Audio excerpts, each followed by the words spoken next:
Good morning. Hopefully you're in the right place to talk about live music innovation. We've got 40 minutes to cover half the music industry when it comes to innovation. But we'll do a job, it'll be okay. Where to start? I always forget to introduce myself. So Chris Carey, economist by background, specialised in the music industry, chief economist for the live music industry in the UK, mentor for Abbey Road Red, CEO of Fast Forward, running the event series, and mouth off about numbers sometimes. But that's enough about me.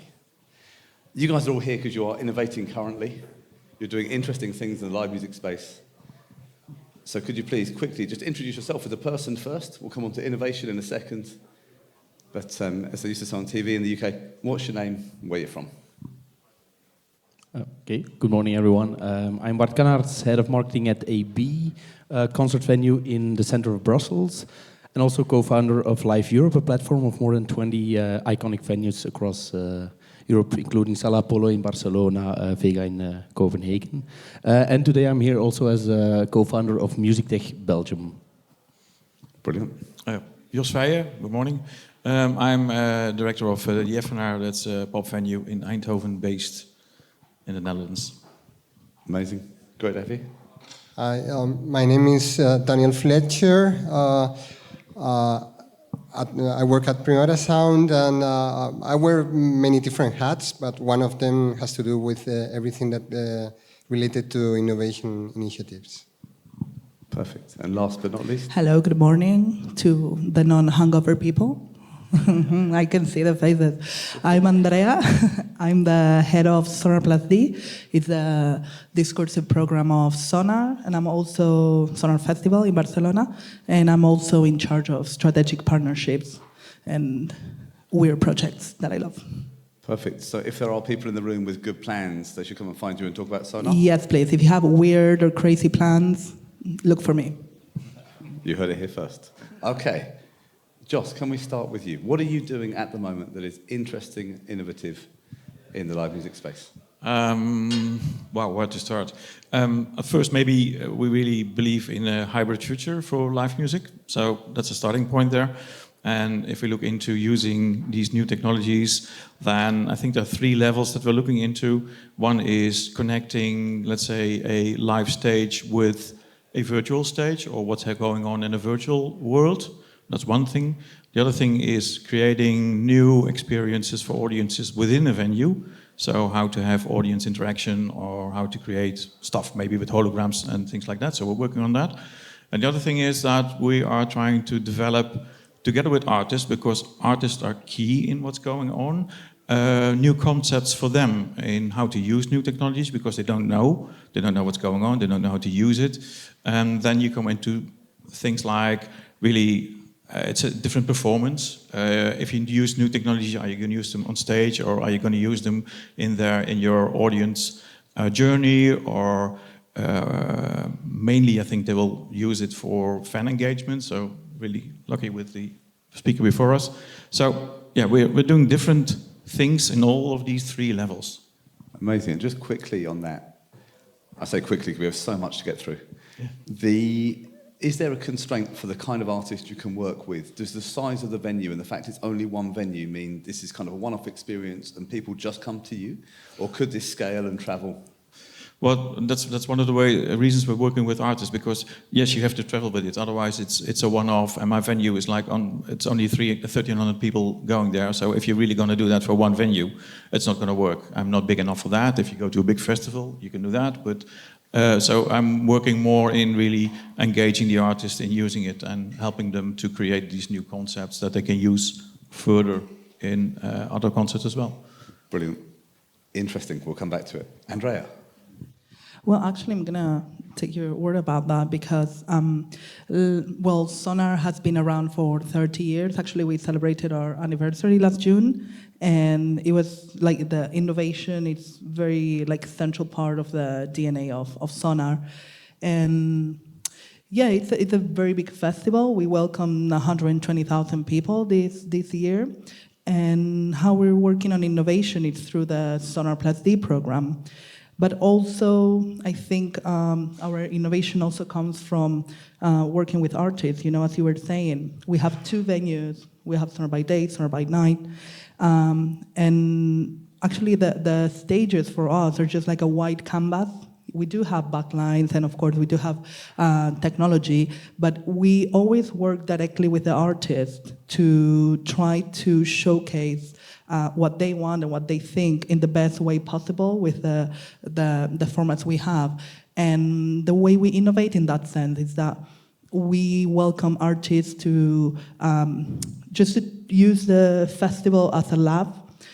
There's a lot of artists who are showcasing or presenting a performance for the first time, or they're doing things that they don't usually do in other festivals and in other live events. And one of the things that's not very related to technology, but this year we have welcomed through Sonar Plus D, the discursive program with conferences, masterclasses, the exhibition area, scientists. We've been very welcoming with researchers this year, and we have worked together with them a big program around arts and science and trying to build a physical space where artists, scientists, creatives, researchers can meet in Barcelona once a year and just get them together and think about like crazy ideas and projects that hopefully we can welcome next year. That's amazing. Can I respond to that? Please. I think that's really essential, because if you talk to artists, they really have the creative ideas. They're not into tech, but they challenge tech. And they don't know how to use it or how to create stuff from it. So you need these scientists, or you need students, or you need the industry to help them, and it's a two-way street. I mean, they help them, so they are challenged by the artists to do stuff that they normally don't do, and the artists to get something that, wow, that's possible as well. So Absolutely, that's the way it works, I think. Well, and learning from outside. I'm going to keep us on time and on track. Sorry. No, not at all. I loved it. Ward, what are you innovating with? And I think probably less Music Tech Belgium and more venues and more live. If that's okay. Yeah, of course. I think also tapping into the hybrid music, we're also part of like a research program together with the DAE school, the gaming school in Kortrijk, where we have been experimenting a lot and will experiment a lot with spatial sound, hybrid music experiments. We did a virtual concert with a hip-hop artist in AB, which was in some way successful, in another way the servers crashed and was terrible. So we're learning a lot from that. But besides the artist-focused innovation, I also want to tell a little bit about sustainability-focused innovation, because we want to focus way more on, for instance, using technology to reduce our carbon footprint. That's also an important part of the debate. For instance, we have been using a crowdlending platform to let our audience sponsor solar panels on our roof, as an example. And now we have been building like a very innovative water filtering system that reuses the shower water for the public toilets. It's something very specific, but also very important in the DNA of our venue, to be a smart venue, not only for the artists, not only for the audience, but also for the climate. So I think that's an important add-on to the discussion today. Absolutely. I mean, you look at the directions this conversation could go in. There's so much to talk about. Daniel, what are you up to? Well, of course, we keep an eye on every new technology business model that comes out and that could have an impact in our industry in medium or long term. But since we are one of the few festival promoters in Europe who still remain independent, we need to be very pragmatic on where we allocate our resources. And we have built a platform of, we have now 7 festivals, part in Europe, part in America, where we can test things. But the 3 key areas where we focus and allocate our resources are how to improve existing revenue streams, how to streamline our processes and be more efficient, and how to improve our social and environmental commitment. That's our 3 main focus. Brilliant. And you're the first person to say business model. So this question now comes straight back to you. How can we use tech to make more money? just getting to the point, right? Okay. I guess that most of you already know this, but for those of you who don't, especially my tech friends, festivals generate a large amount of live music content for which we own 0%. And it's a content that we cannot monetize unless we engage on very complex, expensive and time-consuming negotiations to have a limited term rights on that content that happens during the festival. So, and most of our revenue streams happen during the 2, 3, 4, 5 days where the festival happens. So we need some predictability or work on some predictability, and from my point of view, and where we focus on, there are just two areas that can give you some predictability. One is your lineup, your program, and the other one, your brand. And the loyalty and engagement you create or you build around your brand. And that's where we are focusing. How to get more money? Engage and create loyalty with your audience and make a great experience. Okay, perfect. So the fundamentals stay true. So innovation will take place, but first and foremost, amazing music, amazing fan experience. Can't do it without those. Just for yourself, you must have spent quite a lot of money on this venue. Sounds very shiny. Yes. How do you go about monetizing that and recouping that investment? Not. So, yeah, I think maybe that's the thing that maybe you have to say we're not a commercial operation, so I'm partly funded by the municipality. So it's also important that we really are of value for the municipality. So I think that my aim is to be a playground for artists where they can try, are being inspired, and they can develop their new ideas and new concepts. And I would love them to perform that also in my stage. So in a way, it will enhance the brand awareness and the value of my brand, but there is no direct income for that.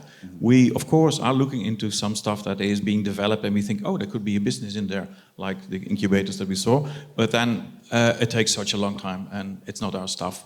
But yes, we think about that, but there is no real money getting out of it. It's more like investing. There's one thing maybe I could mention is that we're working together also with larger companies, and they think it's really interesting to develop these new ideas and to be of value for the municipality and to work together with artists. So we have a very big contract now with ASML, and they like what we're doing. So in a way we get it's a different kind of sponsoring to develop with artists. So that's interesting. That's really interesting. I'm slightly jealous of this playground you get to exist in. Maybe tapping into that, I think it's important that your venue is indeed a place where people experience new stuff for the first time. That's part of your brand. So I think technology should help in that, like create an experiential layer, be just on top of the normal concert. The things that, for instance, I paid quite some money for Rosalia show in Vorst Nationaal. It's a bigger venue, but you get value for money because it's a combination of choreography, light, sound, video interaction. That's something you need to offer your audience, and that's something technology can help with. Absolutely. Andrea, would you like to? Yeah, I agree with what Daniel was saying. Being a music festival, first and foremost, the lineup, like it's all about that. And there's also some things that I think we never have to lose aside regarding, monetization. We all are festival goers. We all went to festival. We've been attendees of festivals. So when you're working in a festival or a live event, always try to bring yourself back to, yourself as an attendee. For me, monetization comes, as Daniel was saying, it's like it's not like a first thing where you're doing it for. It's just like a second maybe way where you will get it. For me personally, and this is always something I have very much present when I'm working. A festival, it's leisure time. It could be like going on holidays. but people are going to a festival. They take 3 days out of work, they take maybe holiday times, and we have to make that experience as easy and as comfortable and as enjoyable as we can, you know. So like during the event, during the festival, try to like speed up everything that has to do with like queuing, for example. You know, like this year we very successfully finally like installed like a new cashless system where you can just like, you know, like top up yourself from your phone in your bracelet so that people were not wasting time queuing, or you could like pre-charge it. And even like the bathroom systems, you know, like the toilets, you spend a lot of time queuing if you're a woman in a festival. Please tech, do something about it. So it's just about like... Is there a technical solution for that one? I think so. I don't know. Just like maybe an idea, next year we can find this. I would support the startup who reduce the queuing time for women, because we lose a lot of time. But regardless of that, you know, this is something that maybe technology has nothing to do with it, but just have in mind that people want to have a good experience, they want to be blown away, they want to have a good time with their friends, and just avoid also like the FOMO during the event. And this is something that we try to do in Sonar a lot. We don't want people to be suffering like during the event, like what do I do? Where do I go? There's always something you're gonna see. There's always something you're gonna know. There's always something to learn, you know, in Sonar. So I think that's, at the end of the day, it helps with monetization. It helps with fan engagement. Because if you have a good time, you would definitely go back home and tell all your friends how good experience you had at such and such festival. Absolutely. I'm glad you mentioned queuing, because it feels like the biggest waste of time. Oh yeah. If we can minimize that, fantastic. We'll talk about serving fans now. Reducing queuing is perfect. Joss, were you going to follow in a similar vein, or? I don't know, actually. Okay, well, say what you were planning to say, and I'll work out the schedule later. Well, for us, of course, it's as a venue, people are not fans of the venue. People are fans of the people that are playing there. Are they? Surely, yes. With a venue like yours, I'm a fan. I've just heard about it. No, I don't completely agree, because it's always a combination of seeing that specific artist in that specific venue. So yes, of course, as a venue, you want to try to really surprise them and offer them a better experience that you want. And sometimes you can, sometimes you can't. But if you look at the major acts that are playing with us, which are not the major acts that are playing at the festivals, of course. They come for the acts, and the opportunities that we have right now to really make the experience bigger are limited. So yes, I want to go there, but it's difficult. But there I think technology can help, like tapping into the social act of going to a concert. Like I liked, I think they launched it quite recently, DICE, the group function, where you vote in group which concert to go to, you buy your tickets, you arrange everything together, you go to the concert together. Like this social function, that's something we try to tap into as much as possible, like building a playlist together before the concert, enjoying the pictures and the stream together afterwards, like extending the experience and building the brand of like really seeing that artist in the venue AB in our case. That's quite important, and I think technology should do just that, like empower and enable the social act of going to a concert. Oh, I like it. In the case of festivals, and it's very similar with live music in general, you have very limited and accounted touch points with customers. From the moment you inspire, the moment someone decides to buy a ticket, to prepare their trip if they don't live in the city where the show is happening, how to arrive to the venue, how to access the venue, how you move around the venue and get information about what's happening at every moment, how to defend yourself if you have a bad experience inside the venue, how to buy merchandise, food and beverage, how you leave the venue, how you go back to your hotel, to your home, and afterwards, how you rebuild those memories after the show. All these are very limited and accountable touch points with your customers, and at every one of them is where you can improve, innovate, and find things. And of course, if you do this well, revenue will increase, and the value that and the perception of value that the customer gets lets you play with prices or with what you charge for this service or this service. But if the perception of value the customer gets is not good. No, absolutely. Definitely. I think it's very interesting, the live music, like the live arts and creativity. We're selling, I don't know if the word in English is untangible things. It's not a shoe, it's not a clothes, it's not a car. So basically we're working in the realms of emotions and sensations. So I think that it's something that is very key to have in mind, but also it's a big challenge. I went to a concert very recently. It was Beyonce, and I got there to the venue, and I saw that there was people on the stage, and that you could buy that ticket. I didn't know it was for sale.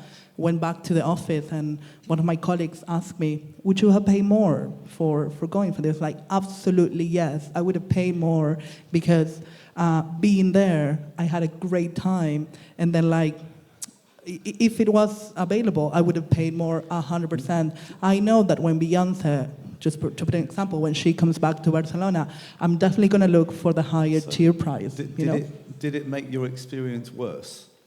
Did it make your experience worse? No, but knowing that you could have had. I mean, it did give me a bit of anxiety at the beginning, just like, what? Is that possible?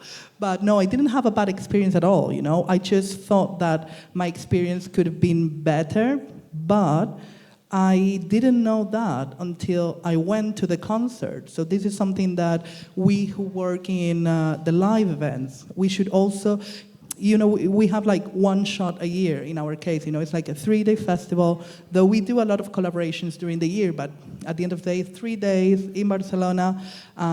So you always have to think on the long term, You have this year, but in 2023, we were already doing things, thinking about 2024 and 2025, because it's about sensations, it's about feelings, it's about making people have a good time and becoming ambassadors of your brand and what you're offering, Perfect. I've got a question for the hybrid guys.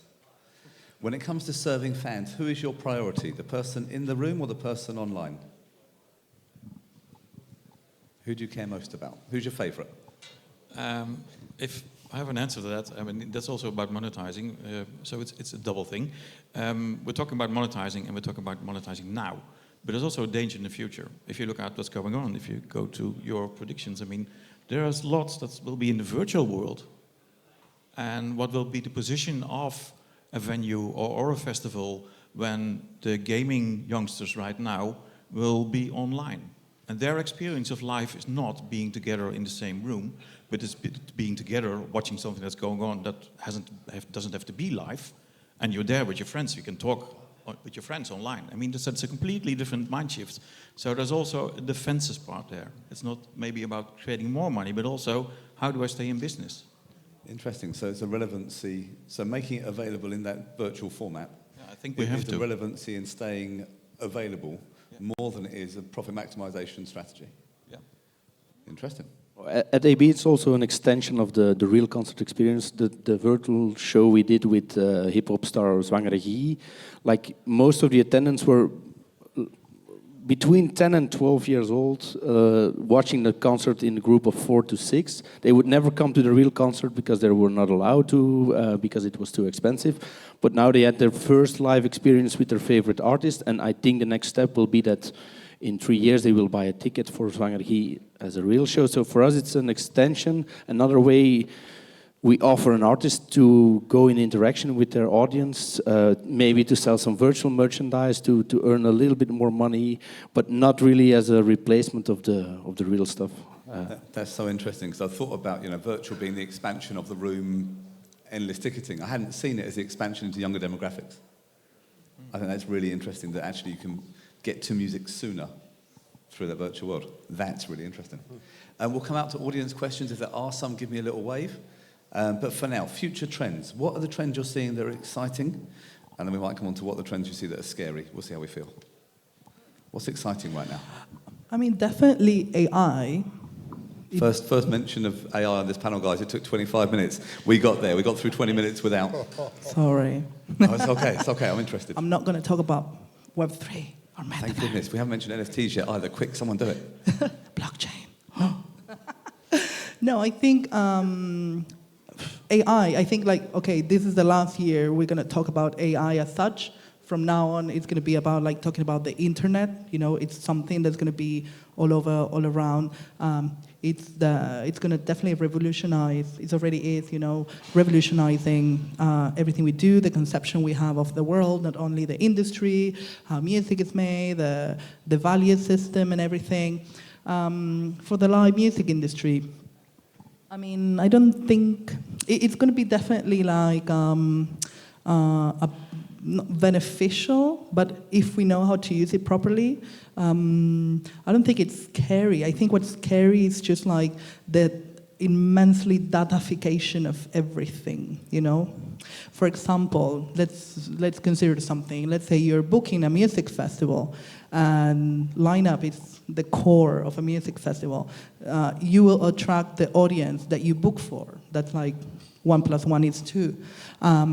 So let's say a music festival just takes into account data to book, how many streams this artist is taking, how many reproductions and such, and how much merchandise they're selling. And I think this could be very dangerous because the digital data and the real world, they're still not, you cannot 100% trust the digital when you're in the real world, because you could really stomp your face, if you do this. Because it's a matter of, again, maybe this artist has millions of streams and reproductions, but maybe those streams are coming from a part of society that maybe they're not old enough to come to the festival, maybe they don't have the economic resources to come to a festival, or they just don't like going to music festivals and they enjoy the virtual experience of it, Yeah, the ability to translate lots of streams into real-world interaction. And I think depending where the streams are coming from, if these are lean back, great. You were really popular on 3 playlists once. You're not going to sell tickets. You're not going to fill a room. Chris talked about viral moments and how the industry is trying to move away from this kind of flash in the pan moment. I think definitely looking for longevity and talent you can trust. The metrics might not help you. Definitely. Remember the Travis Scott hype during the pandemic? Then everybody wanted to achieve those numbers and do the Metaverse concert, and when there's no, we cannot do that. That, again, there's unique experiences. That's why there's so many live events and so many music festivals, because each of us, we provide a very unique, distinctive experience. And this, I think, translates to the virtual world too, that you have more experience. But, there's still a big gap between virtual and physical. Yeah, except at Joss's place, which sounds great. What else are we excited about? What trends are we seeing? What can people go and read about, learn about from a kind of music tech point of view in the live space? It's very interesting, but it's 2023, and we will still say that we need to better integrate the digital part of the experience of our customers. We still need to improve there, and there's a lot of room to improve. Of course, in marketing, and of course, I totally agree. Next year, we won't be talking about AI. AI will be an integral part of many of the services we use. It's already there. And for marketing, we will see many improvements and many new ways to do things. And The way we work with sponsors, there are a number of sponsors who now don't want to spend or allocate all their sponsorship money on renting square meters at a festival, but they want to have a longer relationship with your brand all year round. So that is a strong trend, and many music promoters have also become creative agencies to serve those needs. And that sounds more exciting. That's more than just, hi, we've branded a stage. It's much more engaging, it's much more personal, and it's much longer lasting. Absolutely. And you mentioned, or you were asking before, how do we improve revenue? This is one way, of course. The way we work with sponsors. We don't own the content, but we know how to create it. So that's one way. Brilliant. If there are questions from the floor, give me a little wave. Hey, straight in. Yeah. Do we have a microphone for you? Is there a roaming mic? You could have mine, but I'm not that nimble today after drinking yesterday. Perfect. That's all right. He's got to get back there, then it will. It was probably on when he gave it to you. Yeah. There it is. Thank you. I'm Felix from Measure Event, or Evento Medido for Spanish-speaking countries, impact measurement software for events. I just wanted to get some ideas of what do you think could be the main impact of AI in making your events more sustainable, like where it could help you the most. Interesting. Well, then I think in the field of sustainability, it's about, and that's the less shiny side of technology, about stock control, about making tours more smart, about having your own ecosystem. I think that will be, for us as a venue, evaluating to a smart venue, that will be, I think, the main thing we want to do with AI. To use the technology to make our systems and our internal production systems smarter. And then, of course, on the other hand, use AI to... We use AI at this point the most to create content on a faster scale, on a higher scale, without less effort and less investment. But I think the biggest value is on the side of sustainability, to make tours smarter, to make your venue smarter. It's about food control, materials, production costs. But yeah, I think that's worth another panel talk. It's a great question, though. Go on. Yeah. I can give you two examples of how we use AI already. We are already using AI for sustainability. One is that most of us, I guess, in live music have already been using AI-supported or powered tools for addressing our audio footprint and to improve how we improve the quality of the sound and reduce the impact on the surroundings.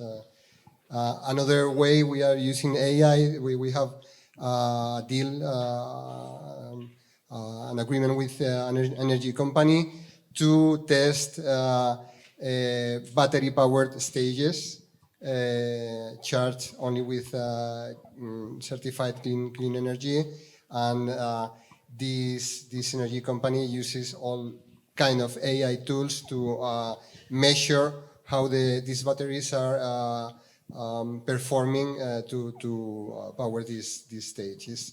We've done this for the second year.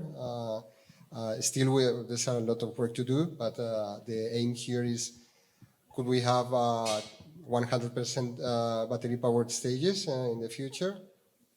We're trying to achieve that. I like that. I'm going to move on to the next question whilst making a point myself, which is outrageous as a moderator. Fan travel. Can you get fans there more efficiently? Would cut down on emissions a huge amount, and I think AI could probably be quite useful there. Other questions? I think I saw... Yeah, Chris? If you've got more questions, give me a wave. Thank you. Hello? Yeah, so I think first of all, thank you all. You mentioned the gamer kids, about people experiencing music in more virtual environments and maybe not getting outside their front door as much. But how much do you see the potential for these virtual environments as a funnel for live music and for festivals, as a way to use those experiences as a way to sell tickets and build up, artist profiles in that way? Brilliant. So how do you leverage the virtual experience to bring more people into a room? Well, yeah, I think it's going to, in the future you'll have both. And you buy a ticket, and it's a big ticket that's also for the virtual world. So that's what I said in the beginning. I'm looking for ways to connect both. And there could be gaming elements there, there could be streaming elements there. You can have a concert and there is a interview online, or you can have a meet and greet in VR chat, for example, with the artist. So you can combine that, and you can also, and the way I'm looking for is how to really accelerate that, and that could be maybe through a loyalty program. So you visit a venue, you do a game on a virtual world, and so you're connecting those. So I think it will be like having a ticket not just for a concert or for a festival, but it's not only in the physical, but also in the virtual world. So I think those two will intertwine. But one roadblock that I see currently for achieving this, is that in many cases you won't be able to have that live event on demand because of all the licensing involved and the complexity around that. And maybe following on the talk yesterday about metaverse and music and fashion, I think like virtual worlds are just a more powerful way to express your fandom. You see people buy virtual merchandise and acting ways they would never do in real life. I went to some, like the Discord server of Fraukje. You see fans talking sometimes anonymously about mental health, about fashion, about a lot of things around the music experience. And that will eventually end in those fans coming to your venue to see their artists live. But the virtual worlds and other channels are a way to express this fandom in a more powerful way. And I think we will, of course, try to tap into that and get people to the venue to see the artists in the most intimate way. I think the most beautiful thing of what's going on with all the new technologies is they give the artist a new ways of express themselves, and to bring messages across to their fans. So, and that interaction, you're talking about the fans that really, they want to be engaged, they want to know more, they want to know opinions. And I think that the virtual layer that you put on top of the physical layer enables that kind of stuff. And that also goes around the copyright thing, because it's not a concert, no, it's an additional thing that you're in control of.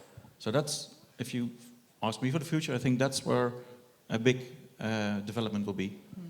Yeah, and I think it's the virtuality of it really allows you to reach audiences that it's impossible for them to come, to the live event. I think at least we saw that during the pandemic, that we did the virtual events and we had like a big hit. Like I think like most of the audience came from Mexico and Asia, mostly Japan, so that made us really be aware of like, there's people who are interested in sonar in these places of the world, like very, very interested. And it made us think, and until now we're really thinking on how can we approach them and be in touch with them and maybe bring something, virtually. But what Daniel is saying, that this is the less sexy part of our job, but it's one of the fundamental part of our jobs is about right images. The contracts are becoming more and more complex, and we have to be aware of that. It's not that easy, it's not just like, I'm going to record this, I'm going to upload it to YouTube. No, there's like months and months of negotiations with many different parts. So I think this is one of the elements, I think, that's really not allowing to the virtuality, to be more, to be already working or already be parallel experience, to the physical event. So interesting. Yeah. And the monetization will make everything more and more complex, no doubt. So when you're making money, the licensing is even more complicated when you're just putting it out there. We've got 1 minute left. There's a question there. Go on, Ted. Can we get your mic? Chris, great work, mate. That is good commitment. The baton is handed over. Thank you, Chris. Just an observation. You're saying you're months and months of negotiation. Meanwhile, all your fans in the audience are broadcasting the show live, and they're sharing it. So you have to come to the realization and just accept that we've got to license this in a way that addresses the fact that the fans are doing it without us. You might as well, we're trying to do live recordings once at a venue in LA, and everybody was into it, except the artist was like, I don't know if I want to be recorded. And I'm going, the whole audience is recording you. How about a good recording coming off of your sound rig? And they went, oh, it's those things that, the reality is anything that we talk about licensing is being done in the site. I'll shut up. Amen. Absolutely. Because we actually had a thing, and I'm sure we all had that. It's about I'm sure you're aware now. It's about you being the one who uploads or records the content, because we had Afex Twin on Sonar this year.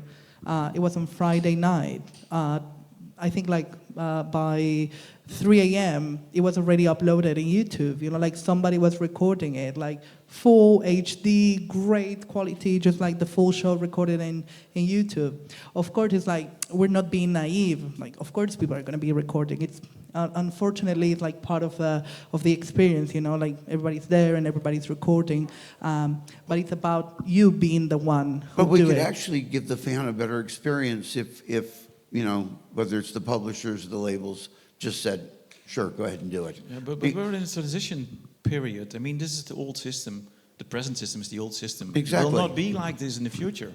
So we still keep on thinking in these difficulties and stuff like that. But if you go to the new artists, go to your research, they're different.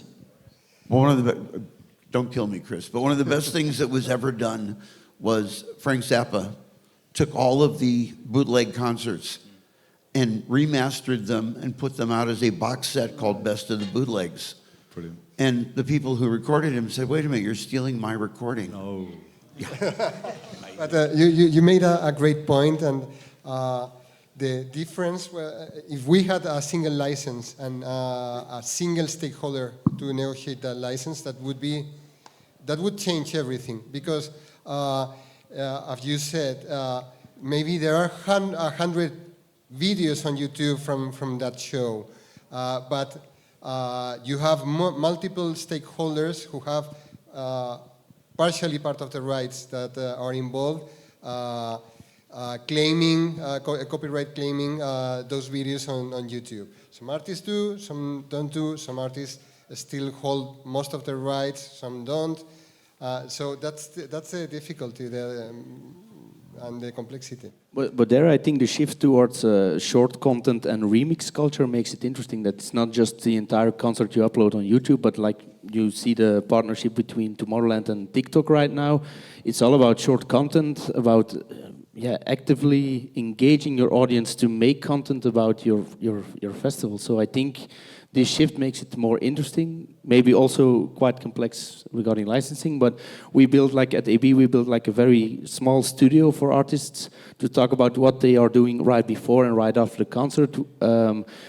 If the technology evolves quite quick, you could also install a mocap studio and do some different stuff in the virtual world. But I think that's also what a fan is expecting, and not specifically a two-dimensional view on the concert they have already experienced.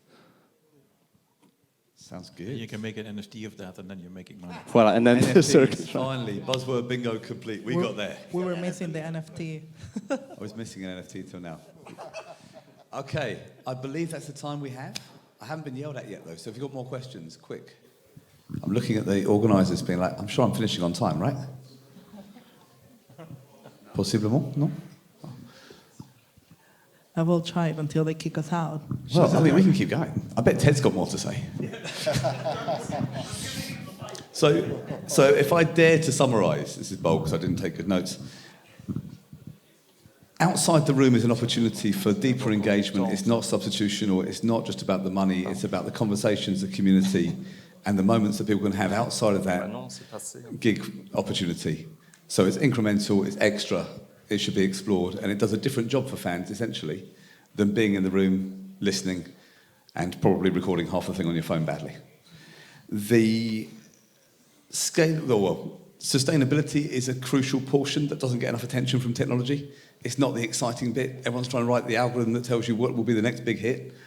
In fact, there's really interesting stuff that you can do to essentially reduce waste, build efficiency, optimize within constraints, and have a good outcome. My other big conclusion is I'm really jealous of Joss's job. He builds a playground, everyone comes, has a good time. Do you need to make any money? No, mate, I'm good. The dream. It's a great world, isn't it? Oh, we've got a 2-minute warning. Has someone got a question, or shall I just conclude there, having been funny? Ted's got another one? He's got a question.